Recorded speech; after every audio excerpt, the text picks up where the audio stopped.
Hola a todos y a todas y bienvenidos sean a un video más en nuestro canal de la Iglesia Cristadelfiana. Hoy vamos a hablar sobre lidiar con el error. No cabe duda que la Biblia nos enseña la importancia de la sana doctrina.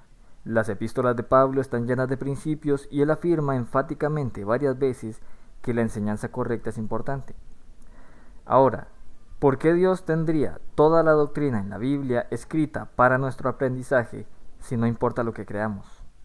¿O por qué Pablo entraría en detalles tan intensos en Romanos, por ejemplo, si yo puedo creer lo que quiera, siempre y cuando acepte a Jesús en mi corazón? Sin embargo, como todas las cosas bíblicas, tenemos que hacernos la pregunta, ¿por qué? ¿Por qué importa tanto la sana doctrina?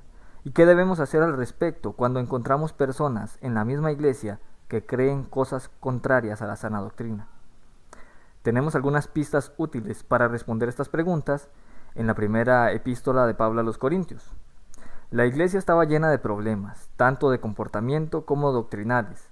Y una de las cosas que es interesante notar con la forma en que Pablo trata los problemas en Corinto es que a menudo no se ocupa de los problemas de frente, sino más bien de los principios detrás del problema.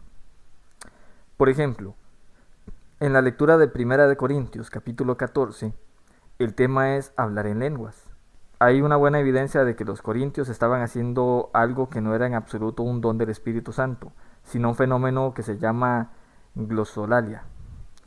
Sea el caso este o no, observemos cómo Pablo no confronta directamente lo que están haciendo en la iglesia o lo que está sucediendo. En cambio, desarrolla principios que se destacan en la importancia de que todas las cosas deben hacerse de manera decentemente y con orden. Al principio del capítulo dijo, versículo 20, Hermanos, no seáis niños en el modo de pensar, sino sed niños en la malicia, pero maduros en el modo de pensar. Ninguna persona razonable podría discutir aquí el punto de Pablo. Debemos ser espiritualmente maduros y no dejar que las cosas se vuelvan locas. Pablo podría haber dicho, se equivocan al hablar en lenguas, y pudo haber desarrollado un argumento lógico atacando directamente lo que estaba pasando. Pero ese tipo de cosas tiende a entrar por un oído y salir por el otro. Cuando lo que hemos llegado a creer es atacado de frente, nos ponemos a la defensiva.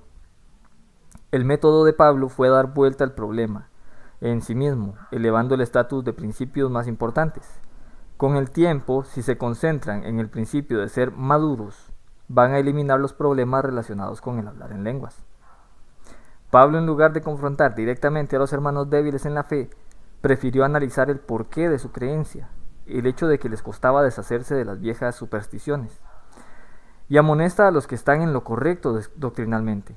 En lugar de amonestar a los que están equivocados, amonesta a los que están en lo correcto, los que habían superado esas viejas supersticiones.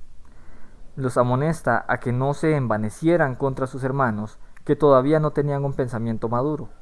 Si Pablo se hubiera puesto del lado de los hermanos doctrinalmente sólidos, podría haber hecho más daño que bien al tratar de alinear a los que tenían dudas. Con el tiempo esas viejas creencias se erosionarían a medida de que los hermanos dejaran las viejas supersticiones y fueran teniendo un pensamiento más maduro. Pablo enfatizó la sana doctrina, pero no tenía prisa por dividir la iglesia en dos. En cambio, enfatizó principios más elevados, y está inculcando esos principios en el pensamiento de la iglesia, lo que llevaría a que esas ideas equivocadas vayan perdiendo su poder. A veces Pablo trata los problemas de frente, como en el capítulo 11, donde es estricto con aquellos que interrumpen el servicio del partimiento del pan. La diferencia parece estar en el efecto que tienen las ideas equivocadas en la iglesia. Por ejemplo, el caos de hablar en lenguas también estaba perturbando a la iglesia, pero no de la misma manera que el partimiento del pan. En lo del partimiento del pan, la gente estaba quebrantando directamente los mandamientos de Cristo. Y el mismo pensamiento que causó la muerte de Cristo era evidente en la forma en que los hermanos se trataban unos a otros. Eso no tenía más remedio que tratarse de frente, de llevarlo a un confrontamiento. En cambio, cuando se trata de la creencia en los demonios en el capítulo 8, Pablo nos dice que estos hermanos no estaban llevando a otros por el mal camino ni causando fracciones por creencias equivocadas. Volvamos al porqué de la sana doctrina. Donde esta frase aparece en las escrituras, la palabra sana realmente tiene la idea de ser saludable. Lo que buscamos enseñar es lo que es saludable para el cuerpo de Cristo. Otra forma de decirlo es enfatizar la importancia de construir una iglesia. Pablo dice en el capítulo 14, hágase todo para la edificación. Una idea que usa a lo largo del capítulo. Deberíamos analizar las ideas equivocadas basándonos en si están afectando la salud y el bienestar de la iglesia. A veces amenazan con destruir la casa de Dios en lugar de edificarla. Entonces tenemos que lidiar con eso directamente. Pero a menudo las ideas equivocadas son un síntoma de que alguien todavía está creciendo hacia la madurez espiritual o que tiene dudas. Al lidiar con estas situaciones, el mismo principio que gobierna la doctrina, que debe ser saludable para el cuerpo de Cristo, debe administrarse al hermano o hermana con la idea de que creemos que es contraria a las Escrituras. Nuestro objetivo no es derribarlos, sino fortalecerlos, y eso podría significar mostrar paciencia hacia sus creencias, mientras enfatizamos los principios más importantes de Dios. Entonces, si estamos en una iglesia donde alguien tiene un pensamiento que podría destruir la iglesia, o separarla, o de alguna manera llevar a la equivocación a otros hermanos, es ahí donde hay que confrontarlo de frente. Pero si la duda o la poca madurez de algún hermano no va a afectar en sí a los que ya están maduros, a los que ya tienen un buen conocimiento de la Biblia, entonces no hay que atacar al hermano, hay que tenerle paciencia y llevarlo poco a poco por el buen camino de la fe. Eso es lo que nos enseñó Pablo. Y eso es lo que debemos de poner en práctica nosotros, tanto en la iglesia como en nuestra vida, para no crear problemas con las demás personas.